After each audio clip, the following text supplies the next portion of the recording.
If I had to give this story a title, I would call this A Streetlight in the Dark. You see, in South Philly, a place where the crime was high and drug-infested place, there was a street called Norwood where Maria lived with her husband, Jake. In the beginning, their life together was bright. I mean, they would hold hands under shimmering streetlights, sharing dreams and deepening their devotion to each other and God. But over time, Jake fell into a crowd that led him down a way different path.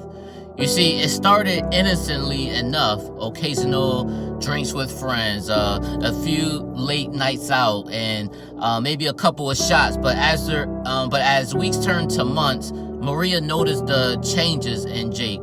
You know, he began smoking, his laughter tainted with curse words, and he came home late, often reeking of alcohol.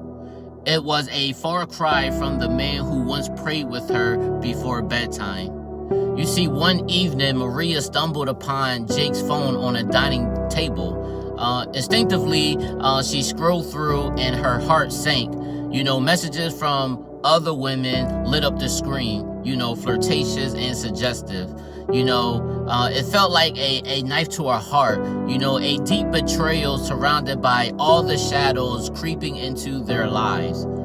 You see, as she sat on the edge of her bed, you know, tears began to fall down her cheeks as she reflected on what happened. You see, desperate for guidance, she remembered a passage from Proverbs chapter 3, verse 5 and 6, where it says, "Trust in the Lord with all your heart, and lean not in your own understanding, but in all your ways acknowledge him, and he will make your path straight." You see, she knew she needed to approach the situation with faith rather than anger. So the number one thing that she did was she prayed for wisdom. You see, that night, Maria got on her knees and prayed, "Lord, I feel lost and hurt. I need your guidance to navigate this darkness." The number two thing that she also did was she did an open communication. So the next day, after a quiet moment, she decided to talk to Jake. Instead of the accusations, she shared her feelings. She's like, "Jake, I'm worried about you and us. I feel like you've been distant and I've seen some things that hurt me deeply." She referenced her love for him and reiterated that she believed in who he could be again.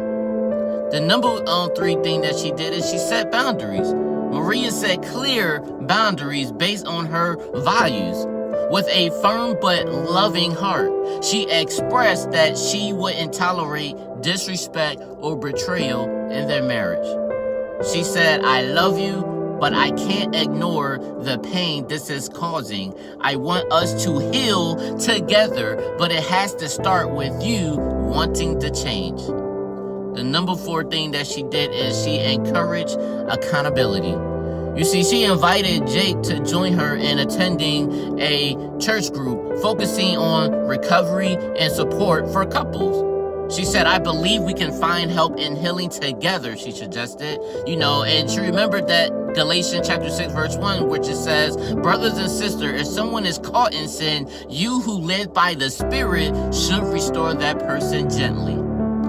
You see, the number five thing that she did is she led by example.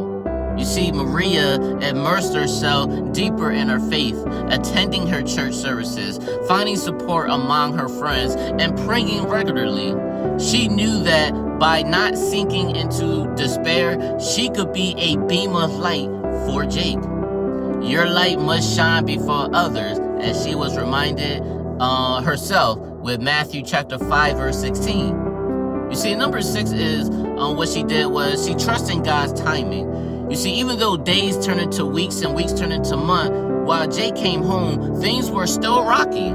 But Maria often reminded herself of Romans chapter 8, verse 28, where it says, "And we know that in all things God works for the good of those who love him, who have been called according to his purpose." She held on to hope, trusting that God could restore what was broken. You see, after a few months, a turning point came. One evening, Jake walked in looking weary and you know, he just looked sad. You know, Maria's heart raced, unsure of what to expect. You know, he sank down onto the couch, you know, tears falling down his eyes. And he said to her, I'm tired of pretending. He admitted. And he said, I've let myself go and I don't want to lose you. Then Maria reached for his hands, her heart swelling with relief and love.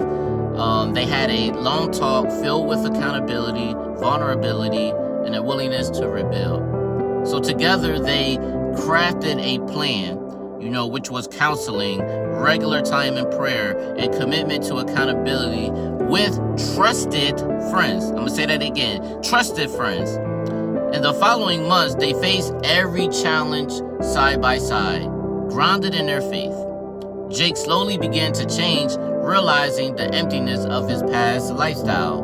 Now, they found their way back to each other under the comforting glow of the streetlights, which is a symbol of hope in the midst of darkness. You see, through it all, Maria learned that love is more than words.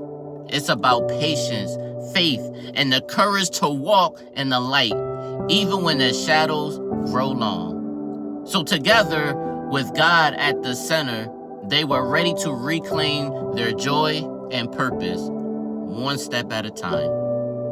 I hope this blesses somebody. Peace.